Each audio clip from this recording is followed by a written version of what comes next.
నిర్దోషుల్ని శిక్షిస్తామని పేరుతోటి రాజకీయ కక్షతో ప్రత్యర్థుల్ని జైల్లో పెట్టచ్చడం, ప్రశ్నించేవాడిని గొంతు చేస్తూ ఉన్నారు. ఇప్పుడు ఏమొచ్చింది, నక్సలైట్స్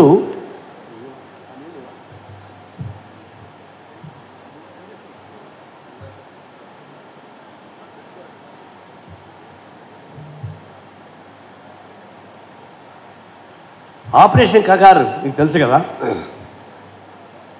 2026 కంతా నక్సలైట్ ఫ్రీ ఇండియా చేస్తామని చెప్పాడు. అంటే నక్సలైట్లు లేకుండా చేస్తూ ఉన్నాడు, అవసరం చంపేస్తున్నాడు.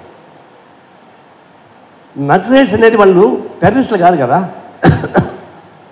టెర్రరిస్టులకు ఒక ఫిలాసఫీ ఉండదు. బట్ నక్సలైట్కి ఒక ఫిలాసఫీ ఉంది, మార్క్సిస్ట్ లెనినిస్ట్ ఫిలాసఫీ ఉంది, అంతర్జాతీయ స్థాయిలో అతను బేస్ ఉంది. ఈ భారతదేశంలో ఒక సైద్ధాంతిక ఆర్థిక విధానాల్లో ప్రత్యామ్నాయమైనటువంటి విధానం వాళ్ళది. అయితే వాళ్ళ ఆచరణ మనం ఒప్పుకోం, నక్సలైట్ ఆచరణ మనం వ్యతిరేకం, అది కరెక్ట్ కాదని చెప్తున్నాం. అది విభేదం, రాజకీయాల్లో విభేదాలు ఉంటాయి, శత్రుత్వాలు ఉండవు, విభేదాలు ఉంటాయి. దాన్ని ఓడించుకో, మేము ఆర్ఎస్ ప్రమాదం చెప్తున్నాం అని ప్రచారం చేస్తున్నాం. కమ్యూనిస్టులు అయిపోయిందన్నారు, ప్రచారం చేసుకోండి. అంటే అది చేపట్టని చంపేస్తామని కుదిరి తట్టు కుదురుతుంది.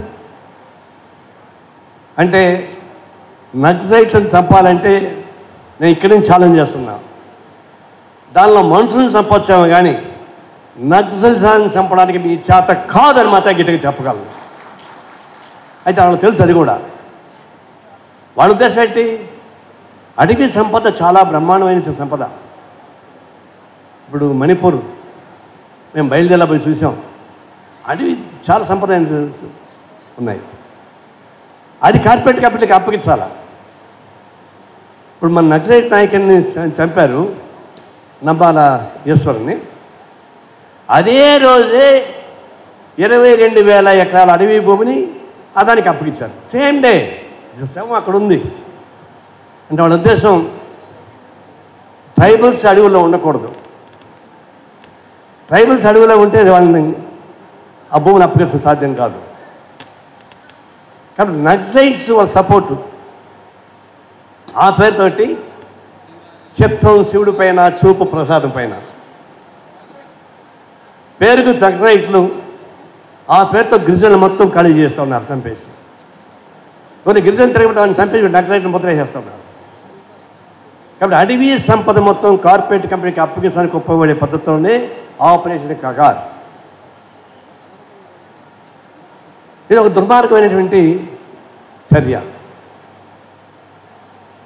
దీన్ని బట్టి దోపిడీ వాళ్ళు దోపిడీ చేసుకోవచ్చు, టెర్రరిస్ట్ పైన వాళ్ళకి భయం శత్రుత్వం లేదు.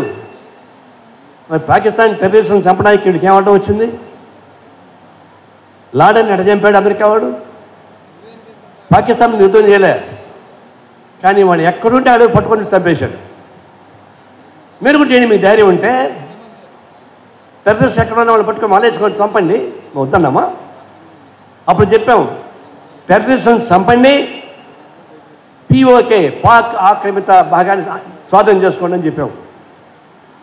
అంతేగాని పాకిస్తాన్ మీద యుద్ధం వద్దన్నాం. అది ఒక చిన్న వీడియో పంపించాను నేను. దాన్ని ఏం చేశారు, పాకిస్తాన్ యుద్ధం వద్దన్నాం కదా, అది పట్టుకున్నారు. నారాయణని పాకిస్తాన్ పంపించండి, ఇటు ఉండడానికి వీలు లేదు అని బీజేపీ వాళ్ళు నా పైన పెద్ద యుద్ధం చేశారు. వరుసగా 3 రోజుల పాటు పాకిస్తాన్ నా పైన సోషల్ మీడియాలో దాడి చేస్తూనే ఉన్నారు. కానీ 3వ రోజు ట్రంప్ స్టాప్ ది వార్ అన్నాడు, యుద్ధం ఆపండి అన్నాడు. ఆపకపోతే ఆర్థిక ఆంక్షలు మీ పైన పెడతామని చెప్పేసి ఓపెన్గానే ట్రంప్ బెదిరించాడు. ఆగిపోయింది యుద్ధం, 2 వైపులు ఆగిపోయినాయి.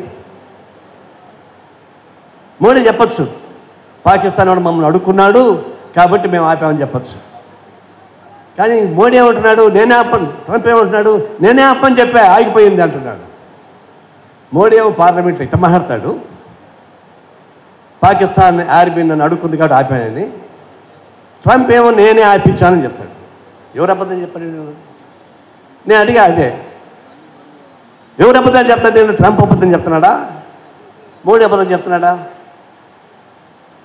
మేము ఆ మధ్య కాశ్మీర్ పోయినాం, నేను అజిత్ పాషా అంతా.